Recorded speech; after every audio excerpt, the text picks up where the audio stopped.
حضرت انبیاء علیہ السلام کی شان و مراتب کس طرح بلند و بالا ہوتے ہیں کہ عام انسان کی وہاں تک سوچ نہیں جا سکتی، کیونکہ اللہ تعالیٰ نے ان انسانوں کو چنا ہوتا ہے اور وہ عام انسان کی طرح نہیں ہوتے۔ آج کی ویڈیو میں آپ کو حضرت سلیمان علیہ السلام کی بے مثل وفات کے بارے میں بتاؤں گا کہ آپ علیہ السلام 1 سال تک کس طرح عصا لے کر کھڑے رہے اور جنات محل تعمیر کرتے رہے۔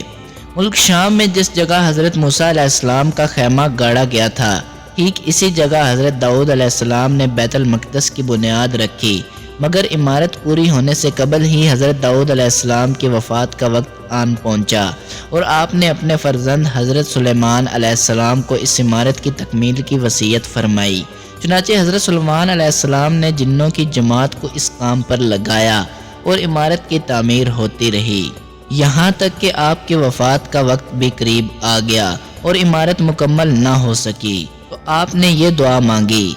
الہی،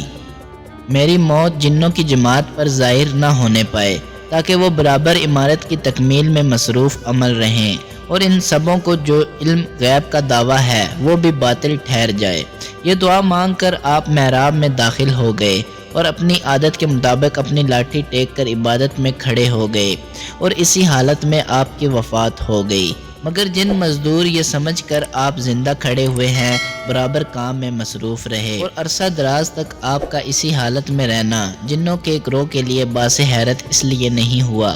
کہ وہ بار بار دیکھ چکے تھے کہ آپ ایک ماہ بلکہ کبھی کبھی 2 ماہ برابر عبادت میں کھڑے رہا کرتے ہیں۔ غرض 1 سال تک وفات کے بعد آپ اپنی لاٹھی کے سہارے کھڑے رہے، یہاں تک کہ بحکم الہی دیمکوں نے آپ کی عصا کو کھا لیا اور عصا کے گر جانے سے آپ کا جسم مبارک زمین پر آ گیا۔ اس وقت جنوں کی جماعت اور تمام انسانوں کو پتہ چلا کہ آپ کی وفات ہو گئی ہے۔ قرآن مجید میں اللہ تعالیٰ نے اس واقعہ کو ان لفظوں میں بیان کیا ہے: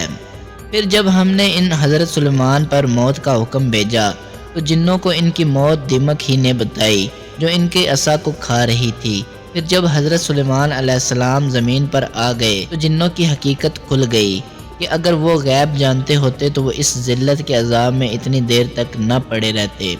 اس قرآنی واقعہ سے یہ ہدایت ملتی ہے کہ حضرت انبیاء کرام علیہ السلام کے مقدس بدن وفات کے بعد سڑتے گلتے نہیں ہیں، کیونکہ آپ نے ابھی سن لیا کہ 1 سال تک حضرت سلیمان علیہ السلام وفات کے بعد عصا کے سہارے کھڑے رہے اور ان کے جسم مبارک میں کسی قسم کا کوئی تغیر رونما نہیں ہوا۔ یہی حال تمام انبیاء علیہ السلام کا ان کی قبروں میں ہے کہ ان کے بدن کو مٹی کھا نہیں سکتی۔ چنانچہ حدیث شریف میں ہے، جس کو ابن ماجہ نے روایت کیا ہے کہ بے شک اللہ نے زمین پر حرام فرما دیا ہے کہ وہ انبیاء کے جسموں کو کھائے، لہذا اللہ کے نبی زندہ ہیں اور ان کو روزی دی جاتی ہے۔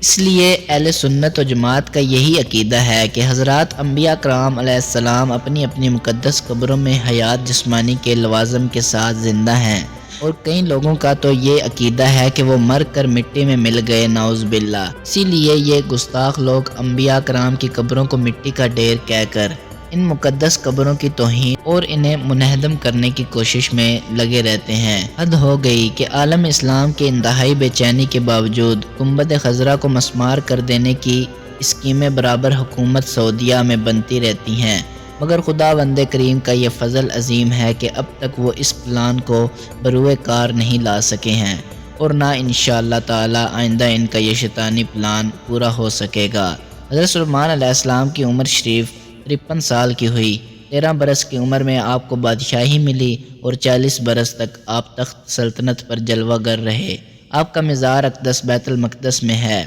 اللہ تعالی ہمیں اس واقعے کو سمجھنے والا اور حقیر سوچ رکھنے والوں کو سمجھ عطا فرمائے۔ بدر منیر کو اجازت دیجیے۔ اللہ نگہبان۔